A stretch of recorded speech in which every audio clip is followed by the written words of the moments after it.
논문 템플릿 사용 설명서를 시작하도록 하겠습니다. 먼저 맑은 고딕이라는 기본 파워포인트 글씨체만 사용을 했기 때문에 전혀 글씨체가 깨지는 것을 걱정하지 않도록 활용도를 높였습니다. 그런데 맑은 고딕만 사용을 했는데 글씨체가 세련되고 깔끔해 보이는 이유는요. 이 글씨체의 색상과 서식 효과를 적절하게 두었기 때문입니다. 보시면은 이 글씨체의 색깔이 이제 검정색이 아니라 파란색도 아니고 미세한 그런 중간 색상과 서식을 활용을 해놨기 때문에 글씨만 입력을 하셔도 내용에만 집중을 하실 수 있게 템플릿 디자인에 전혀 시간과 그런 것들을 노력을 투자하지 않도록 여기에서 이렇게 삭제하고 바로 쓰실 수 있도록 제작을 해놨습니다.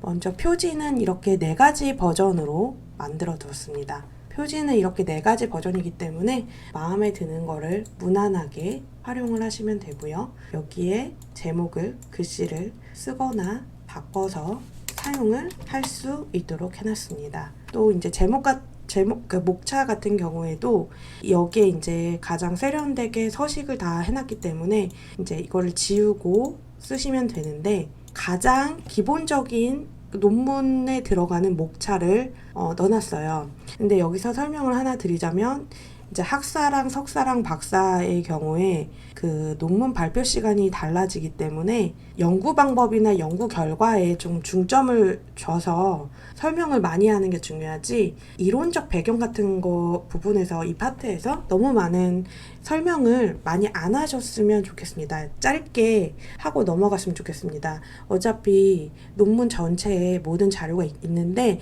발표하는 시간 15분, 40분, 뭐 1시간, 2시간 이렇게 나눠져 있는 시간에 이론적 배경을 너무 많이 발표를 안 하는 게 좋고요. 간지는 이렇게 넣어줬는데 간지는 들어가는 게 좋습니다. 왜냐면 발표용이기 때문에 간지가 들어가야 청중으로 하여금 그 다음 페이지가 이제 중간중간 끊어줄 수가 있습니다. 이렇게 모든 글씨는 수정하실 수 있게 해놨고요. 이런 부분들도 다 수정이 가능하고 색깔도 변경이 가능하지만 웬만하면 색깔을 변경을 하시면 조금 힘드니까 이렇게 그냥 무난한 색상을 넣어놨기 때문에 이렇게 사용하시면 되고요. 서론 같은 경우에는 연구의 필요성, 여기 있는 내용은 삭제하시고 이렇게 써주시면 됩니다. 근데 이제 논문 내용 중에서 요약을 하셔가지고 그래서 이런 내용이 필요하다 이런 식으로 써주시고요. 연구의 목적을 쓰는 칸, 용어의 정의. 근데 용어의 정의를 만약에 조금 더 하고 싶다고 하시면 이렇게 올리신 다음에 이 칸을 하나 더 복사해서 넣으시면 됩니다. 이론적 배경 부분입니다. 이론적 배경, 이론의 이름, 그리고 이론적 배경을 쓰시면 되는데 이제 이 부분은 검정색으로 해가지고 쓰셔도 되고요. 아니면 또 다른 방법으로는 텍스트 박스를 하나 삽입하셔가지고 삽입에 텍스트 상자를 넣어서 하면 됩니다. 부분들이 필요하지 않으면 과감하게 삭제를 하셔도 되고 이론의 이름이 하나씩 더 필요하면은 그 배경의 설명이 필요하면은 이렇게 복사하셔도 됩니다. 그리고 이제 2가지 포맷을 넣어놨는데 3가지 포맷을 넣어놨는데요. 이렇게 각자 필요한 부분에 맞춰서 쓰실 수 있도록 넣어놨습니다.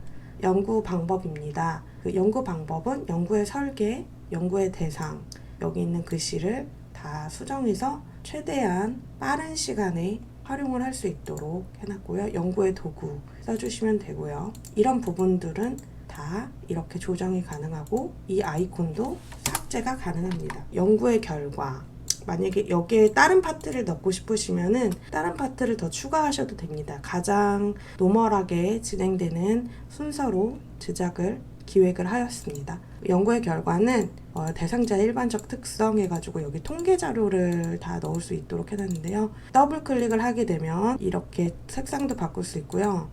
예시로 이렇게 넣어놨습니다. 뭐 이게 5가지가 꼭 필요하지 않으면 몇 가지를 빼고 활용을 해도 되는데 뭐 이런 식으로 제가 따로 짜놓기도 했습니다. 연구 결과의 포맷을 이렇게 한 가지 포맷이 아니라 이렇게 여러 가지 포맷으로 해놨습니다. 그래서 원하시는 그 퍼센테이지 그런 것들을 다 넣으시면 되고 다 파워포인트 내에서 조정이 가능한데 예를 들어서 이제 이 부분에다가 한 칸 더 2003년도에 더 많이 늘어났다면 이걸 누르신 다음에 Shift Ctrl C 서식 복사 Shift 컨트롤 V 이렇게 넣어주시면 늘어나고요. 만약에 다시 반대로 하고 싶으면 Shift 컨트롤 C, Shift 컨트롤 V, Shift 컨트롤 V, Shift 컨트롤 V, Shift 컨트롤 V 이런 식으로 도형의 색상을 변경해서 수치를 표현하실 수 있습니다. 이것도 마찬가지입니다. 하나하나 다 수정이 가능하고요.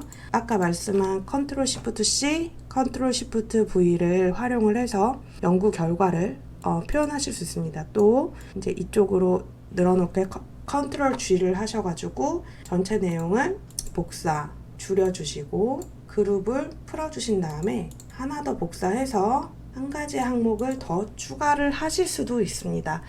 뒷페이지도 마찬가지고요. 아무래도 연구 결과가 가장 중요할 것 같아요. 그리고 결론 및 논의를 할 수가 있는데요. 연구의 결론, 그런데 만약에 연구의 결론을 두세 페이지로 하고 싶으시면은 이 페이지를 그대로 복사를 하신 뒤에 연구의 결론을 여러 가지로 넣어주셔도 돼요. 이런 식으로. 그리고 쉽게 하고 싶으면 컨트롤 시프트를 누르신 다음에 이렇게 드래그를 하시면 이렇게 복사가 되기도 하는데 여기에 내용을 자유롭게 입력을 해주시면 서식을 이미 다 넣어놨기 때문에 그냥 글씨만 넣어도 그 디자인을 쓰는 그 시간을 엄청나게 줄일 수 있습니다. 결론 및 제형 부분은 이런 식으로 디자인을 넣어놨는데요. 이렇게 넣으셔도 되고요. 이렇게 넣으셔도 되고요. 여러 가지 포맷을 만들었습니다. 좀 시간이 되면 몇 가지 포맷을 앞으로도 계속 업데이트를 할 예정입니다. 제가 예전에 논문을 컨설팅했었던 그런 한 100건 정도를 PT로 제작 컨설팅을 해드렸었는데요. 그런 걸 바탕으로 이제 가장 노멀하게 많이 쓰이는 파워포인트 템플릿을 시간을 가장 절약할 수 있는 방법으로 그 내용에만 집중을 할 수 있도록 가장 심플하게 제작을 했습니다. 제작을 해달라고 컨설팅을 요청하시는 분들이 너무 많은데 시간도 너무 없고 파워포인트를 웬만하면 다 다루실 수 있기 때문에 충분히 하실 수 있을 거라고 생각을 했습니다.